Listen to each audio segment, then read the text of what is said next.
Bem, nós estamos refletindo sobre a história do povo de Deus, na sua companhia, a partir da perspectiva da peregrinação deste povo. As Escrituras Sagradas nos definem como forasteiros e peregrinos. E de fato estamos longe de casa. Por isso, aguardamos novos céus e nova terra. As Sagradas Letras registram as pegadas da peregrinação do povo de Deus na história da redenção. Na nossa conversa de hoje, queremos ver essas pegadas a partir do texto de Êxodo, capítulo 14, a partir do versículo 10, que diz assim: Ao aproximar-se o faraó, os israelitas olharam e avistaram os egípcios que marchavam na direção deles. E aterrorizados, clamaram ao Senhor, disseram a Moisés: Foi por falta de túmulos no Egito que você nos trouxe para morrermos no deserto? O que você fez conosco, tirando-nos de lá? Já lhes tínhamos dito no Egito: Deixe-nos em paz, seremos escravos dos egípcios. Antes ser escravo dos egípcios do que morrer no deserto. Moisés respondeu ao povo: Não tenham medo, fiquem firmes e vejam o livramento que o Senhor lhes trará hoje, porque vocês nunca mais verão os egípcios que hoje veem.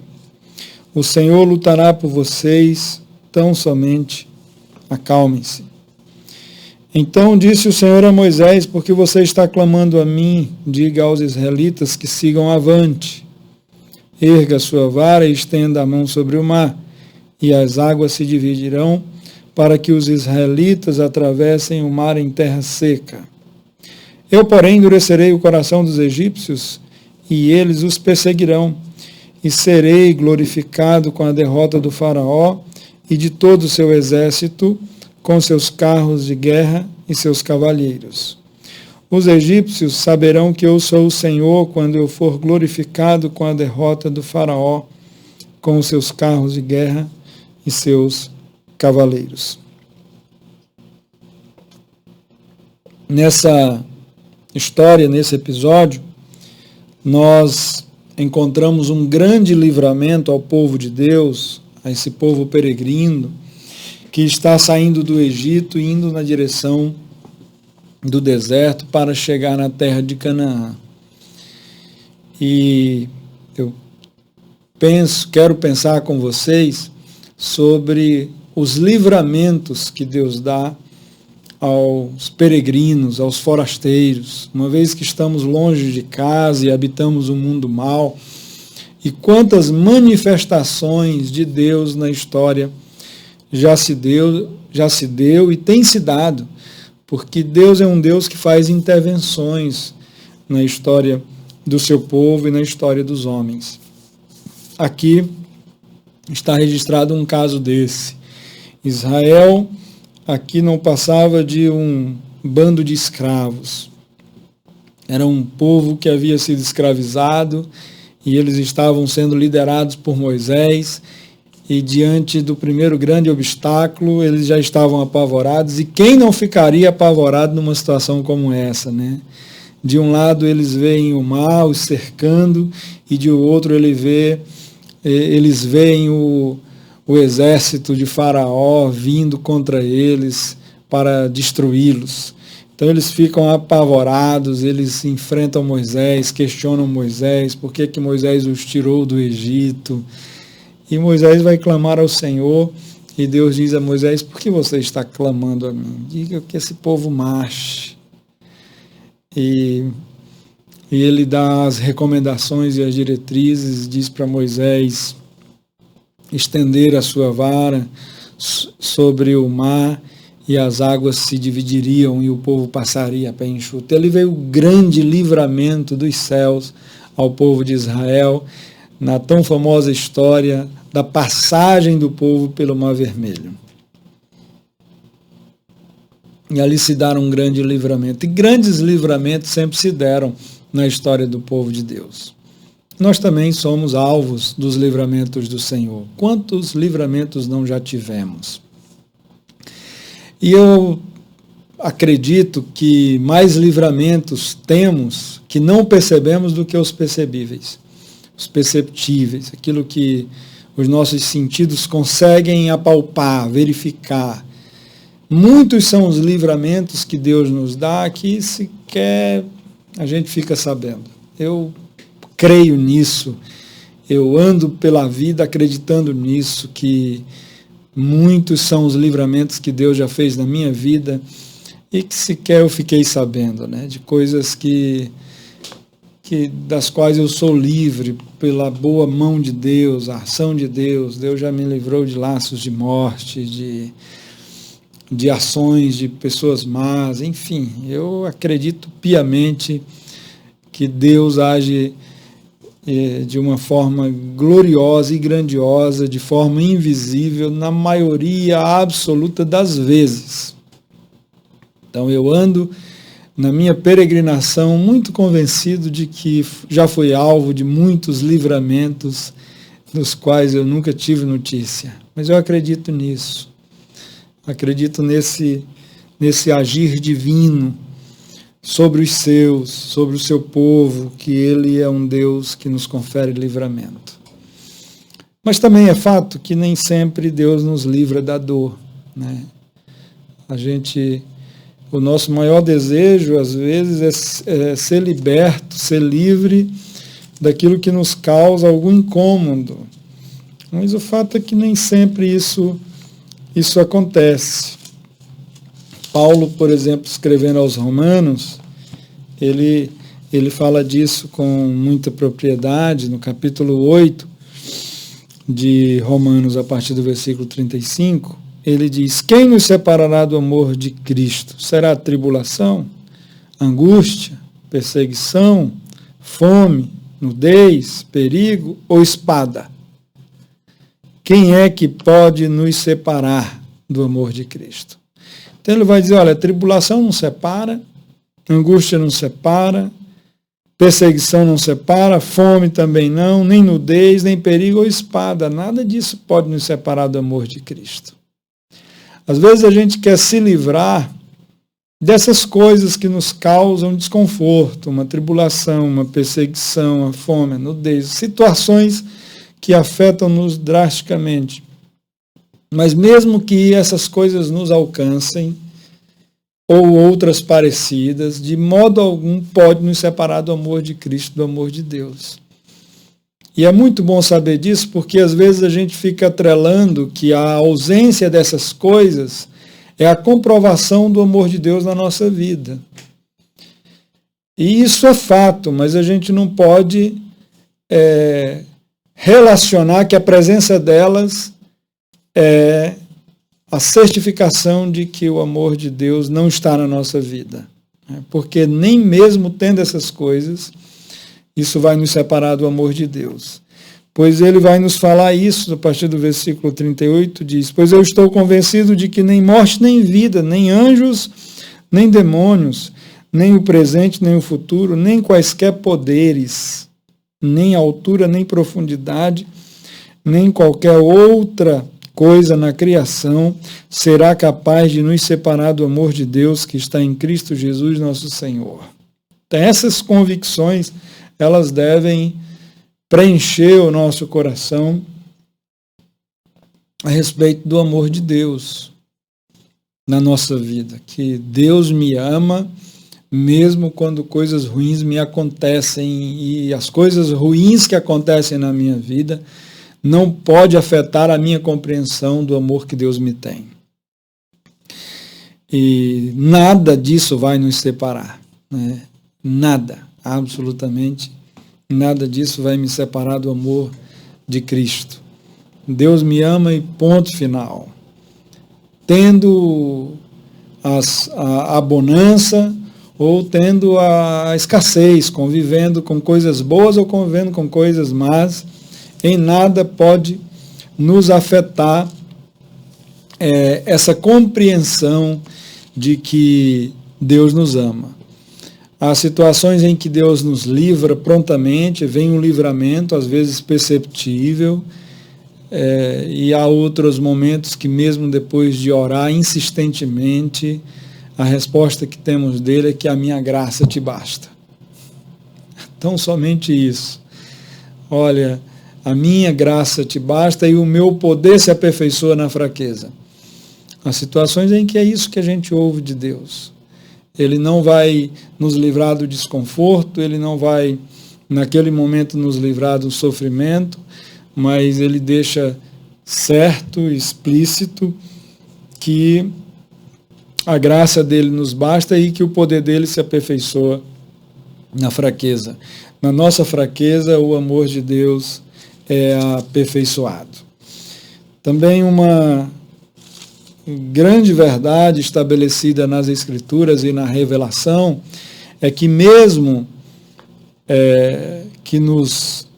que o livramento não venha, que não haja o livramento da dor, do sofrimento, de uma dificuldade, mas o maior de todos os livramentos sempre acontecerá. Deus nos livra de estarmos sozinhos. Deus nos livra de estar só. Veja o que Paulo escreveu lá na segunda carta a Timóteo, no capítulo 4, a partir do versículo 16. Ele diz: na minha primeira defesa, ninguém apareceu para me apoiar. Ninguém apareceu. Todos me abandonaram. Por isso que isso não lhe seja cobrado. Mas o Senhor permaneceu ao meu lado e me deu forças, para que por mim a mensagem fosse plenamente proclamada a todos os gentios a ouvissem. E eu fui libertado da boca do leão. O Senhor me livrará de toda obra maligna e me levará a salvo para o seu reino celestial. A ele seja a glória para todos sempre. Amém. Nesse relato, Paulo diz que foi abandonado por todos, ninguém permaneceu com ele, ninguém ficou para lhe fazer companhia, mas ele diz: o Senhor permaneceu ao meu lado, o Senhor ficou, o Senhor estava ali presente. O Senhor estava. Esse é o maior de todos os livramentos que Deus pode nos dar, que é nos livrar de estar sozinho. Ainda que não houvesse uma única presença humana ali para apoiar o apóstolo Paulo, ele diz: olha, o Senhor esteve ao meu lado e me deu forças. Ele me deu suporte. Ele me livrou da pior das sensações possíveis, que é aquela sensação de total abandono. Eu estou lançado às traças. Não, de modo algum. Ele reconhece a ausência das pessoas e a importância disso. Né? Evidentemente que é muito ruim você estar numa situação dessa, ele vai se defender, né? Na minha primeira defesa, mas ele não encontrou apoio humano, gente ali para estar junto com ele, para empenhar a sua palavra com ele, diz: olha, eu estou com você. Não teve um que apareceu, mas ele disse que o Senhor esteve comigo, ele estava comigo e me deu forças e me encorajou. E com isso fica claro essa percepção do apóstolo Paulo, e que isso é verdade também em nossas vidas, de que Deus nos livra dos desconfortos, que é a sensação de estar absolutamente só, de não ter ninguém. Não, o Senhor sempre o teremos conosco, e Ele sempre vai estar ao nosso lado, e Ele sempre vai nos encorajar para que a gente siga a vida e realize a obra dele na face da terra. O Senhor Jesus não esteve só ao lado de Paulo, mas ele também lhe deu coragem, ele o encorajou, ele deu forças no momento em que ele mais precisava ali. E ele diz: eu fui liberto da boca do leão. Ele diz: o Senhor me livrará de toda obra maligna e me levará a salvo para o seu reino celestial. Olha que convicção mais nobre.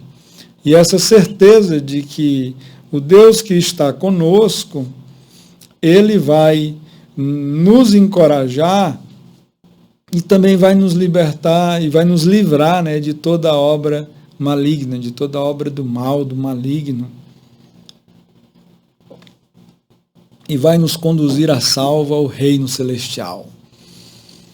Porque o nosso Deus é um Deus que dá livramentos, é um Deus que dá intervenções, ele intervém na história. Ele, apesar de ser transcendente a tudo isso que os nossos olhos veem e os sentidos conseguem de alguma forma perceber, ele também é imanente, ele invade essa história, ele é presente, é um Deus presente, ele é um Deus que nos faz companhia. É por isso que o salmista lá no Salmo 23 diz: ainda que eu ande pelo um vale de trevas e mortes, não temerei perigo algum, porque tu estás comigo. Essa afirmação, essa convicção e esse empenho de que o Senhor estará conosco, de que Ele vai estar presente, vai nos encorajar e vai, mesmo quando o livramento do vale não vier, quando o salmista não foi, ele diz, olha, ainda que eu não seja livre do vale de trevas e mortes, eu não vou temer perigo algum. Porque às vezes Deus nos livra do vale, às vezes não. Às vezes o Senhor nos livra da doença, às vezes não. Às vezes o Senhor nos livra de um conflito, às vezes não. Às vezes nós somos poupados de uma situação muito embaraçosa, às vezes não.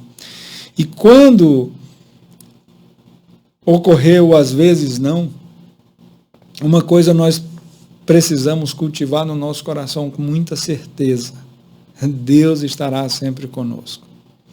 Deus estará sempre com os seus. E nós não precisamos temer perigo algum. Apesar de que a gente teme, de que às vezes a gente é acolhido pelo medo, é sufocado pelo medo, mas nós podemos ter confiança e podemos até ler o Salmo e fazer do Salmo nossa oração e dizer: eu não quero temer perigo algum. Se teme, dizer: eu não quero temer perigo algum, porque tu estás comigo. Foi uma das últimas falas de Jesus aos seus apóstolos, né? Vão, e eu estarei convosco até os confins dos séculos. Essa palavra de eu estarei convosco é maravilhosa. Irmãos, eu gosto muito disso. Eu gosto muito de ler e de refletir sobre essa expressão de que eu estarei com vocês. Eu gosto de refletir sobre essa palavra e pensar nessa palavra de Deus para a minha vida, de dizer: eu estou com você. Eu estou contigo. Isso me encoraja, isso me dá ânimo, isso me dá força. Dizer: eu não estou sozinho. Eu vou enfrentar o que eu tiver que enfrentar na vida, porque eu não estou só. Eu sei que Deus já me livrou de laços mortais.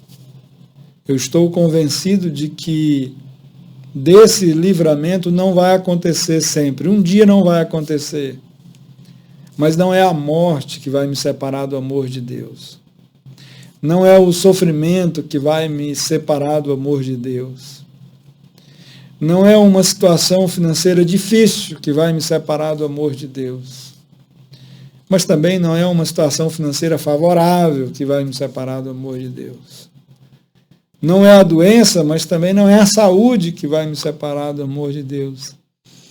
Eu quero ter essa convicção no coração de forma muito bem definida, bem solidificada, porque de todos os livramentos que eu possa ter, o maior livramento é o livramento de estar só, e só eu não quero estar.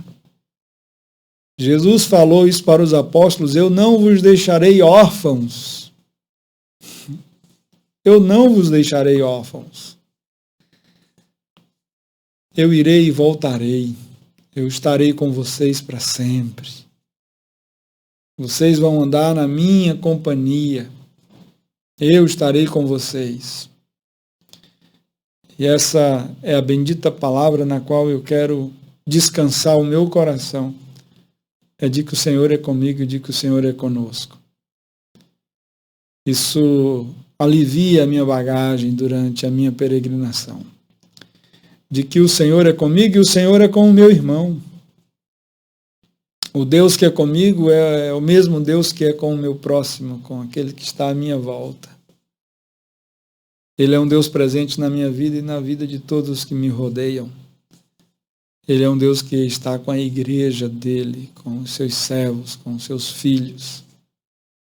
E isso é alentador para todos nós. Diante de uma situação difícil, ore a Deus pelo livramento. E enquanto o livramento não vier, saiba, Deus é com você, Ele está com você. E mesmo que todos te abandonem, saiba, Ele não te abandona jamais. Ele vai estar com você e te encorajando. Ele é aquele que chega e diz para nós, ser forte e corajoso. Ele é aquele que diz, se levanta e vai, confia em mim. E isso é bênção de Deus, é livramento de Deus a nós, porque nos livra de ter essa sensação de orfandade, de que estamos só. E só não estamos, porque Ele está conosco. Um grande abraço a todos, que Deus nos abençoe e até a próxima, se Ele assim permitir.